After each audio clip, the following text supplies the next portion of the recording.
Ne cherchez pas la voie de la facilité. Aujourd'hui, on veut tout de suite. On veut les abdos au bout de 20 minutes, de belles fesses pour 10 minutes de training. Arrêtez de rêver. Venez en salle et arrachez-vous pour mériter ça.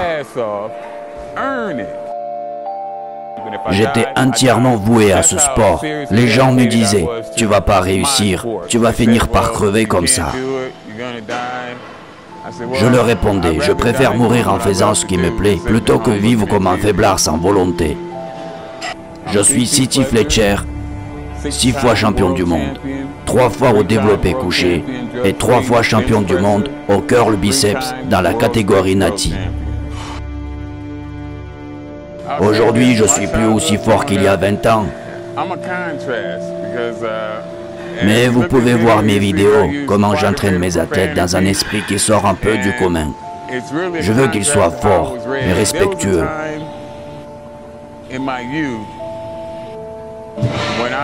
Il fut un temps où je me considérais comme le centre du monde. Je pensais que je sortirais vainqueur de toutes les situations. Je me croyais invincible. Un vrai Superman. Il y a des années de cela. Le poids de la barre, 184 kilos. Des fois, je fais des petites pauses pour réfléchir un peu sur la force qui me ramène ici chaque jour. Mais d'où est-ce que je puise cette putain de force?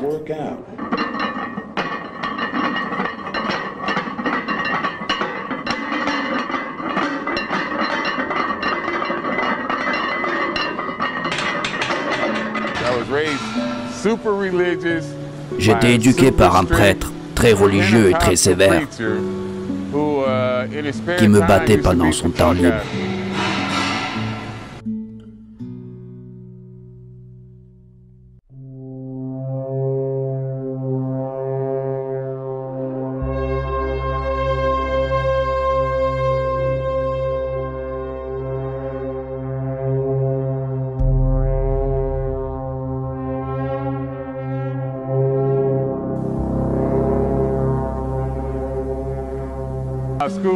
Ma scolarité s'est déroulée à Compton, la ville avec le plus grand taux de criminalité de l'époque, et nous étions fiers de ça. Moi aussi, je faisais partie d'un gang. Je faisais tout pour être en contradiction avec les enseignements de mon père. Vous avez probablement déjà entendu parler de Tookie Williams, le gangster de Compton. Il était à la tête du plus grand gang de Compton. Donc voilà, quand j'étais petit, mon idole c'était pas Arnold, mais bien lui, le gangster Williams. Et un autre gars qui a fait la prison, Greg Monson. Je n'avais jamais vu un gars aussi immense que lui, plus balèze que Sergio Oliva et bien d'autres bodybuilders de l'époque. C'était eux les idoles de mon enfance. L'être le plus cher que j'avais, c'était ma mère. Mon père, un fanatique religieux, rentrait tous les soirs et me battait sans raison. Je pense qu'il se défoulait comme ça, c'était son sport à lui. Si j'avais pas ma mère, je me serais suicidé. Mon record au développé couché en compétition est de 295 kilos, mais mon vrai maxi, c'est 328 kilos. Je l'ai fait à l'entraînement, donc c'est pas un record officiel, mais c'était en présence des témoins, donc j'en ai rien à foutre si l'on ne me croit pas. Mon record au squat, c'est également 328 kilos. Autrement dit, j'avais le même résultat au squat et au développé couché. Mais 328 kilos au squat, c'est quand même de la merde pour un gars qui pèse plus de 135 kilos, parce que le record de l'époque pour mon poids était de 453 kilos.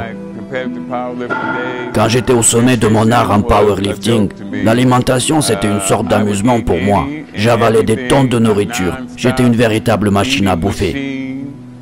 Je voulais être le mec le plus puissant du monde. Je voulais faire l'impossible, jusqu'à stopper les voitures qui roulent. Je voulais être le roi de la jungle, le monstre le plus effrayant de la planète. Et pour y arriver, je n'avais qu'une seule solution, c'est bouffer. J'étais abonné au McDo.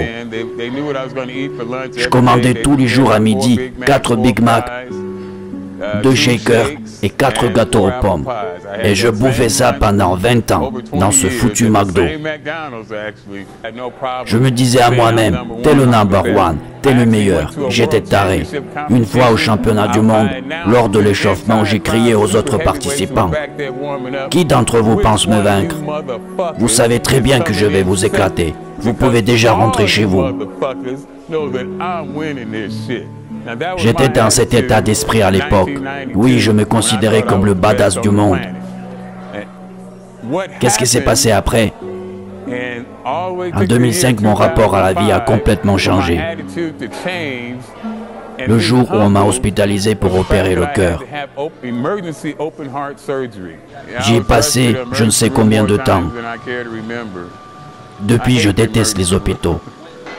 L'opération s'annonçait très compliquée et ma vie était en danger.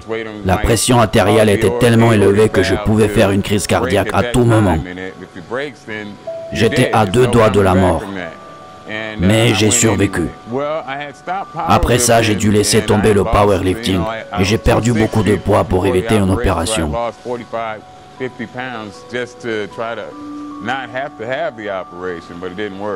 Je pense que c'est arrivé à cause de mon alimentation de merde à base de burgers. Parce que je bouffais comme un porc dans ce foutu McDo. 6-7 burgers par jour, durant 20 ans. Je pensais que c'était une diète idéale pour un powerlifter. Que c'est nécessaire pour être immense et pour s'entraîner comme un bourrin. Je ne prenais pas de stéroïdes, juste je bouffais comme un ogre. Il m'a fallu au moins 2 ans pour me rétablir. Mais aujourd'hui, je vais revenir sur le devant de la scène pour battre mon record au curl biceps qui est de 102 kilos.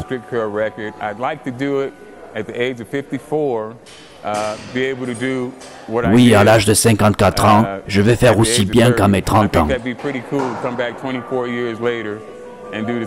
Je pense que ça va être chouette de revenir 24 ans plus tard et tenter un exploit. Mon autre objectif, c'est de transmettre tout mon savoir à mes élèves, après tant d'années d'expérience. Ça fait déjà 3 ans que je m'entraîne avec City. C'est le coach le plus hardcore que j'ai vu. Avec lui, il n'y a pas de limite, je m'entraîne à fond. Une fois, je me suis cassé avant la fin du training. Il m'a attrapé et m'a fait faire des séries en plus. Je suis Samson Fletcher, le fils de City Fletcher. Mon père, c'est mon héros. Je veux être comme lui. À part lui, j'ai pas d'autre guide dans la vie. J'ai commencé à m'entraîner avec City il y a tout juste 2 ans. J'étais très maigrichon. Je faisais 64 kilos. J'ai pris grâce à lui 24 kilos. Seulement au bout d'1 an d'entraînement. Aujourd'hui, je ressemble à ça.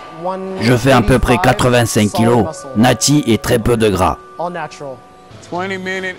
Les abdos au bout de 20 minutes, un joli boule ou toute autre partie du corps au bout de 20 minutes de training, c'est du pipeau. Si tu vois quelqu'un avec un joli cul ou des gros bras ou les abdos en tablette de chocolat, sache que tu n'auras pas ça avec 20 minutes de training. En fait, tu n'auras que dalle. Si quelqu'un te dit le contraire, c'est qu'il se fout de ta gueule, crois-moi. Je déteste les râleurs et je déteste les feignants. J'ai 54 ans, j'ai constamment mal au thorax, je prends une multitude de cachets pour venir ici. Toi, t'as pas d'excuses. Et j'en ai rien à foutre si tu saignes du nez, si t'as tes règles, si t'as des gosses qui pleurent à la maison, si t'as mal au dos, j'en ai strictement rien à foutre. S'il te reste une dernière série, sois gentil. Finis-moi cette putain de série.